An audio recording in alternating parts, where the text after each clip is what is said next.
Hi fellas, how are you doing? For the Christians, I hope you're having very nice holidays. I hope Christmas was well for you. And yeah, and for everyone else, I hope you're doing fine. So I recently did a video that talked about how I failed my Microsoft interview and shared the sort of like common framework that would find in most of the interviews. And today I decided to come up with another video that talks about the interview patterns, and not necessarily interview patterns, but as well breaking down some of the common concepts that you'd find across interviews. And one, just like go direct into it. So we have hashing, we have two pointers, we have sliding window, the concept of stack and queues, searching, and then recursion and dynamic programming, and how you sort of like use them. So they won't be very in depth. So if you need like an in depth explanation of how they work, you'd have to just like do a deep dive, or I'll later on create some other materials for you to reference from as you get to learn these concepts. So let me just close this one. I'll jump direct into it. So we have one, arrays and hashing. So arrays and hashing is sort of like a very important concept. So first you need to understand how arrays work. The various operations that you possibly find yourself utilizing arrays or working with arrays. Then hashing is a very important concept that you need to understand, and I've categorized this into problem smells and very simple examples. And the problem smell where you'd find yourself using hashing, for example, is when you need to check if something exists, count frequencies, or find pairs that sum to a target. Of course, you could use other methods, or you're doing nested loops to search for values. So if you find yourself using a for loop to search for something, it means that something is amiss and you need to rectify that. So a simple example is finding two numbers in an array that add up to, say for example, 9. And the sample code that I have here, I'll just like walk you through it quickly. So you have a method called tosum that takes in an integer array and then takes in an target sum. And what you're supposed to do is you're supposed to return the indexes of the numbers that add up to our target sum. Okay. Now hashing would be applied for this case, so that you store whatever numbers you've seen or you've come across. So of course you could use the other concepts like sets. You could also look into that helps you store whatever things you've seen before, so that you avoid recomputing stuff. So for how this algorithm works, you create a hash map. So this means we are trading time for space. This means we're introducing some other storage. That means that we'll have an O over n in terms of like the storage space. And then we are looping through our array. And then as we loop through our array, what we are doing is we are finding a complement. So ideally a complement is what you get after getting the sum of two numbers, or just like the difference. So any two numbers that add up to another number, those two numbers are like complements. So you get the concept of complementary angles or supplementary angles. Yeah. So a complement is target sum, which is for this case we have a 9. So we have 9 minus array at I. So our I is currently here 2. So you get here during the first iteration you get a 7, and then what we check is, does this 7 is it in our map? So we have this map here that is currently empty. So is 7 in our map? No. So if it's not there, what do? We add the element that was subtracted, this array at I. We add 2 here, which is our key, and then our I, which is our index, which for this case is a 0. That's how you possibly like work during the first iteration. Then second, we just like come check again. We've moved to the next index, which is 7 now. Once you subtract here, you'd get a remainder of 2. So this is 7. And then check. Our complement is 2, yeah? So does 2 exist in our map? Yes, it exists there. So what do we need to do? We need to get 2. 2, and then once you do a dot get for maps, it means you're getting this index. So we have that 0, and then the current index that we're at, which is 1, like that. And then you just like return it. That is what you return. Otherwise, if it's a miss, you'd have to return this, or just like an empty array. And ideally that's how a sample problem that involves hashing would be approached. Of course there are other ways you could implement or use hashing, but this is just like to show you how the concept of hashing happens. So you could also like simplify this using or get default, just like to make your work easy.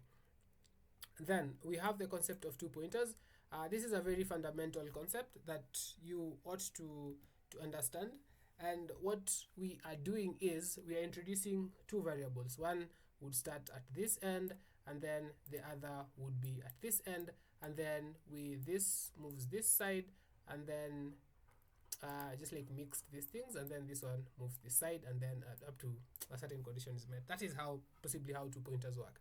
And then the problem smell for this would be you're having an array that is sorted, okay, and then or you need to compare elements from opposite ends. You're doing like a comparison, or you're trying to find a pair, or just like remove duplicates or check for something symmetrical.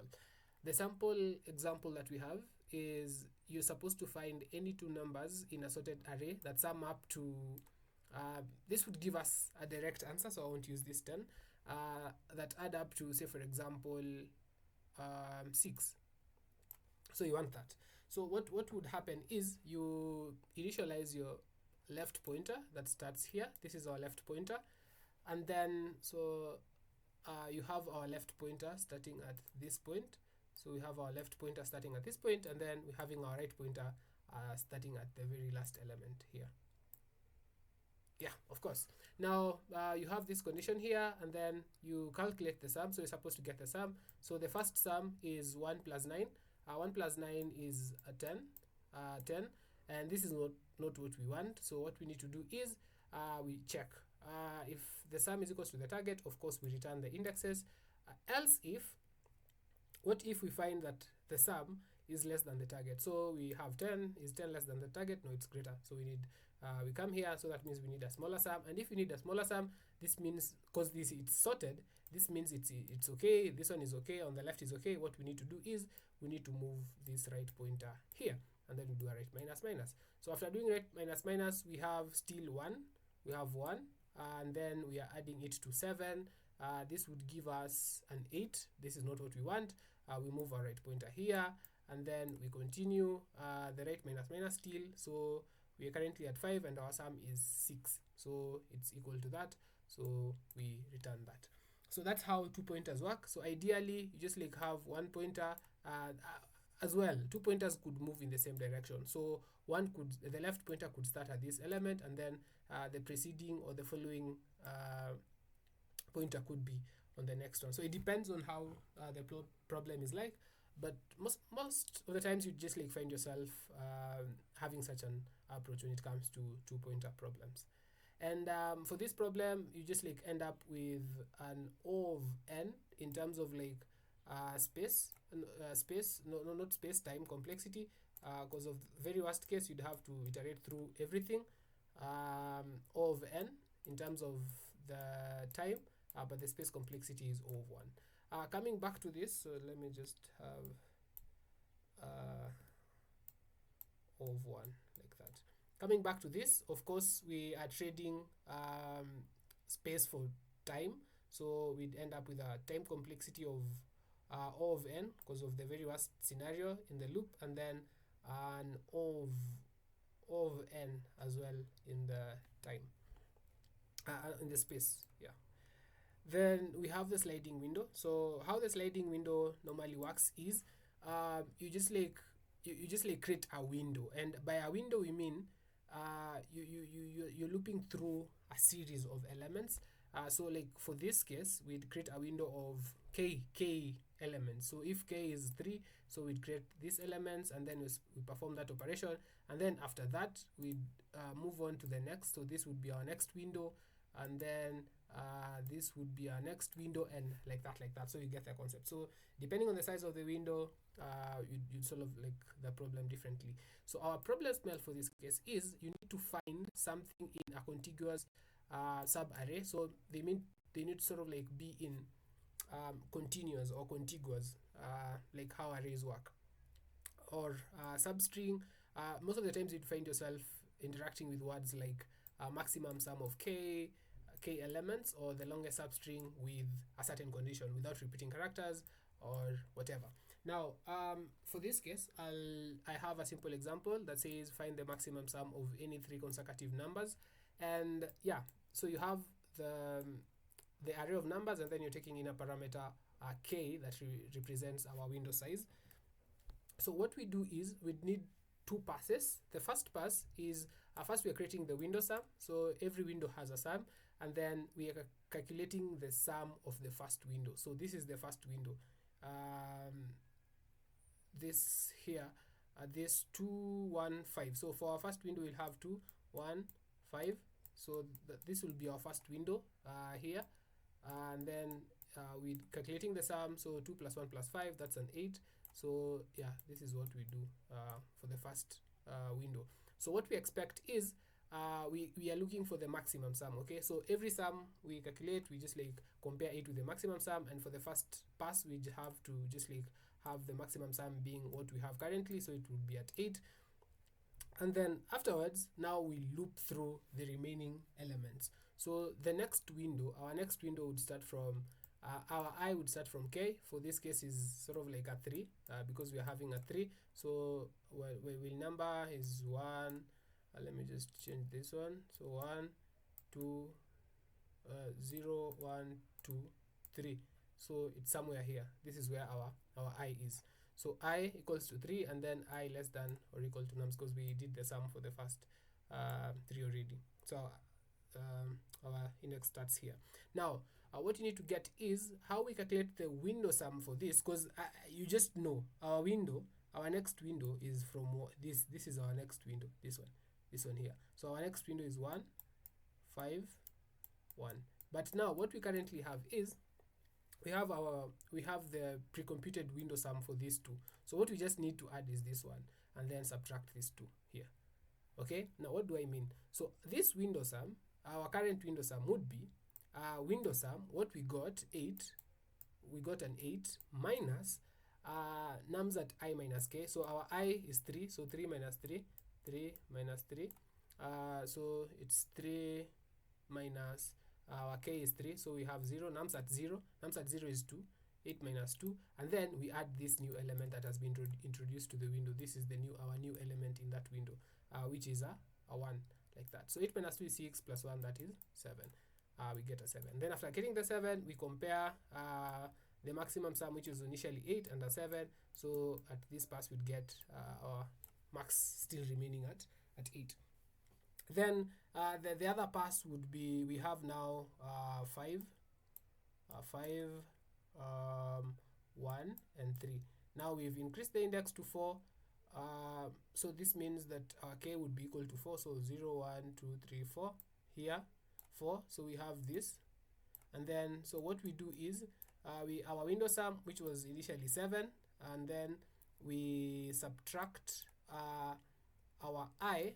Our I is currently at 4. Okay, so 4 into 4 minus 3, which is at index 1. So let me just do this. Minus nums at 1, like this, which is nums at 1 is 1. So let me just do this. Minus 1, and then plus what we've added as 3. 7 minus 1, this one gives us 9. So you get the concept, and then afterwards you just return the maximum sum. And because for the very worst case you'd end up with an O of n in terms of time complexity, but because we're not introducing any data structure, because this one is an O of 1, this one is an O of 1, combined these two, the variables, we'd end up with an O of 1. Okay, but for the space, very worst scenario, we'd end up with an O of n. Then the other concept we have is binary search. So this is a very efficient way of searching for things, and yeah, so we, for every pass, or every pass, you just like half the data size, and then you search from the other half, etc. So if you are, for example, searching for 7 here, or let me say 3, okay, linearly we'd go we search one element, okay, and because it's near and it's sorted, you remember, Because it's near, we'd have some very nice. But for the very worst case, while doing linearly, we'd end up with an of n in time complexity.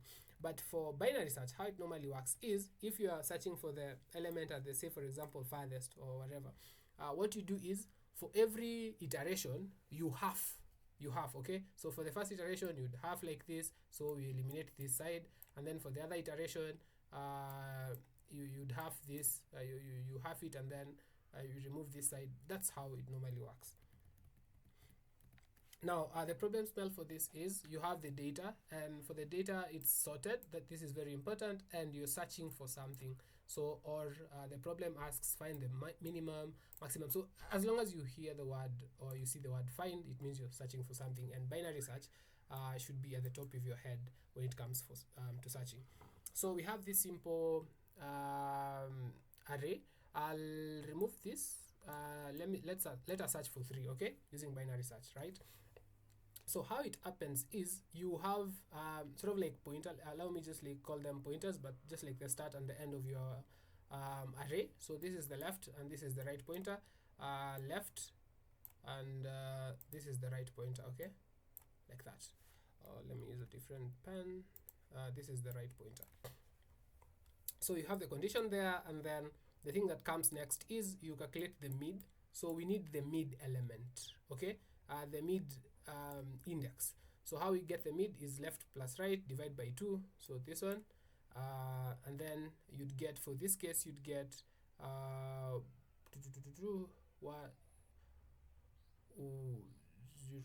2 3 4 5 6 7. This is sort of like the index is 0 0, not 0, it's 0 1 2 3 4 5 6. So here we'd have a 6 minus the left is 0, okay. So right is nums dot length minus 1, so it end up with 6. 6 minus 0 is 6 divided by 2, we get at 3. So we come and check the nums at mid is nums at index 3, so we have 1 0 1 2 3. So this is our mid element, okay. Now we check, is the mid what we want? So what is our target? Our target is 3. Is it what we want? No, this fails to satisfy. Is this number less than our target? No. So we have 7. We currently have 7. So 7. Is 7 less than our target? No, it's greater than. So what we need to do is we need to search on the left side. So we need to have our search be on this side. So what we do is we cancel this side. So after doing that, we half again. So this is another operation. We half again, and then once we have, so we half it. So we'd say that our right now, our right would be equal to mid minus 1. So we had our mid as 3. So we do a 3 minus 1. We get a 2. So this is where our right would be. So 0 1 2. This is where our new right would be. Our right would be here, right. And then after doing that, we find the mid. So this is sort of like a 2 divided by 2. So that means it would be at index 1 here. And then we check, is it what we want? The nums at this index 1. Is it what we want? We return it. That's how it works. Times of time complexity, very worst scenario, you'd end up with an O of n. Space complexity, you'd end up, you still remain with an O of 1. No, I mistaken. I did the mistake here. So the time complexity for this is O of log n, yeah, because for every pass you're dividing by 2. So here we just like found it with just like 2 searches. We found it with 2 searches, and we had like the data size was 1 2 3 4 5 6 7. So we just like halving it, and you get the math. Yeah, that's how binary search works. So just a reminder, it takes up O of log n in time complexity. Space complexity, O of 1. The other important data structure or pattern you need to understand, or something you need to vividly understand how to use, is the stack. So, and also the queue. yeah, you need to also to understand how to use the queue. And the problem spell for this is you need to match pairs. So this is one, when you want to match pairs or track nesting or keep track of things in the reverse order. Words like valid parentheses, most recent, and matched appear in such scenarios. How you A simple example is when you want to check if the brackets are balanced, and by balanced I mean you want to see if this is the first if this is the first bracket. So this, an open bracket has, the ending bracket needs to be a closing one. So for this one, it means they are matching here. For this one, they are matching. This one, they are matching like that. So when you open, you find another closing of similar kind. So let me walk you through this problem. So for this one, I'll talk about the space and time complexity later. But how we implement a stack here is when we meet an opening, brace, so it could be either when we meet an opening brace, so we have our stack like this. When we meet an opening brace, we put it in the stack, and then remember the stack applies the LIFO. So last in, first out. That's the concept it applies. So we start iterating. We meet this one. We just like add it into our stack. We come across this one. We add it in our stack. We come across this one. We add it in our stack. Now, when we start meeting the closing, now when we meet the closing parenthesis, what we do is we pop and then we compare. So popping would result into something else. Now we've met an closing parenthesis. Now we start popping. So we pop, okay? We've popped. What have we popped? This. And what do we have? This. They are matching, okay? And then we pop again. What do we have? We have this one. They are matching, okay? So that meets our condition. And then we have this one. So we have this one, and then we have this one. So they are matching. Now, when our stack, after doing this, if our stack is empty after exiting of the loop, we return true if it's empty, okay? So ideally, that's how it works here. So for every opening brace, we push it into our stack, and then we first check if the stack is empty. At first, we return false because we've not like pushed anything into our stack. That is false. And then we just like start popping, okay? We start popping, and then we compare if the character we have currently after popping, if the current character we are at is this one, the closing round brackets, if the current character we have is this, and the top, whatever we have popped, is not this, return false. So you just get the concept. So anytime we pop, it needs to be in line with its counter closing brace. Then lastly, before that, the complexity for this is because we're introducing a stack, very worst case, it would store everything. So it means that this whole condition would run here. That is the very worst case. It means it would store all the things. So we have space complexity of n, and then the time complexity of n if it loops through everything.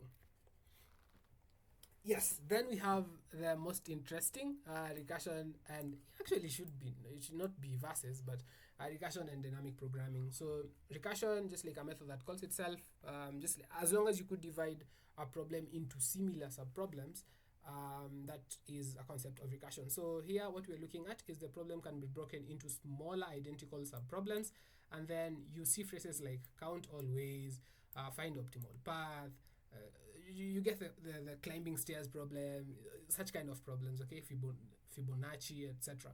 So if you notice you're solving the same subproblem repeatedly, then it's definitely a dynamic programming problem, and you have to use recursion, okay? So I have a simple problem here. Calculate the fifth Fibonacci number, and you have, of course, this is how the fifth Fibonacci number would be: 0, 1, 2, 3, 4, 5, something like this. This is sort of like how Fibonacci works. And how now you approach it, the bad way of doing it would be this.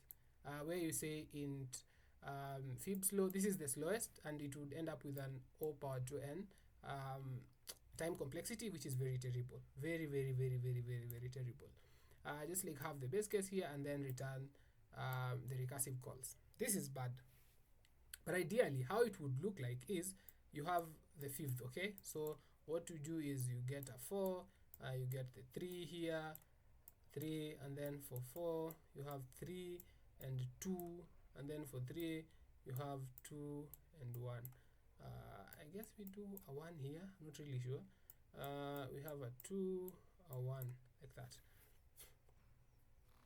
This means this is what like results into the 2 power n, because ideally we already look at here, we've already done this, yeah, we've already done this one, and then we do it again. So that is like the repetition. So how we do away with that repetition is we have the concept of memorization. So this is you have to look into, because this is not sort of like a detailed course that shows you how it works, but it's something you need to look at.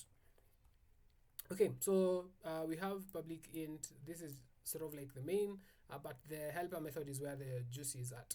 Now we have a fib helper that takes in the nth, and then we have a hash map, sort of like acting as our storage for whatever values we've already computed, so that we avoid pre-computing of stuff. So sort of like acts like caching, but it's not caching, you know. But you get the concept. So this is our memo. Now our base case is if n is less than or equal to 1. So if you're looking for 1, just like return it. But what if it's not 1? We just like look at our memo. Does the memo contain that key? Does the memo contain 3 already? If it does, just return it. No need to recompute it. Now that memo would do away with this part, for example. It would do away with this part, so that anytime we come across 3, we don't recompute it. We just like get it from the memo. That's the whole idea of using the memo. So otherwise, we just like calculate the result, and then our result would be just like how it happens. So if you're looking for 5, just like 4 and 3, this is 4, and then you pass in the memo. We need to have it in the memo, and then 3 and the memo, like that. And then after that, we put the result in the memo. So this is how our memo would look like. It would contain an n here, and then the value. This is n is the value. Say for example 3, and then we pass in the result here, the result of the computation, and then we return the result. Then how we call the method here? We just do. Of course, there are various ways you could approach. You could do all of them in place, but this is sort of like another approach of doing it. But we do another video, an in-depth one, explaining dynamic programming and recursion. But dynamic programming could sometimes be tricky, but nonetheless you get the concept. So that's how you approach this problem. Then finally, just like a side note, interviewers aren't like impressed by memorized solutions. Don't memorize these things. They want to see if you can, one, recognize the pattern in, if very fast, you could do it in 30 seconds, explain why the pattern fits, implement it correctly, and then test with edge cases. And yeah, that marks the end of the video. If you have any questions, feel free to reach out, leave a comment, and then also subscribe, like the video, so that it reaches more people. Other than that, thank you so much for listening up to this very end, and I wish you all the very best as you create your New Year's resolution of upskilling and getting better at DSA and lead code. And remember, it's not the ultimate thing. You also need to build projects to you won't put DSA in your resume. You need to have the projects in your resume. Till next time, cheers amigos.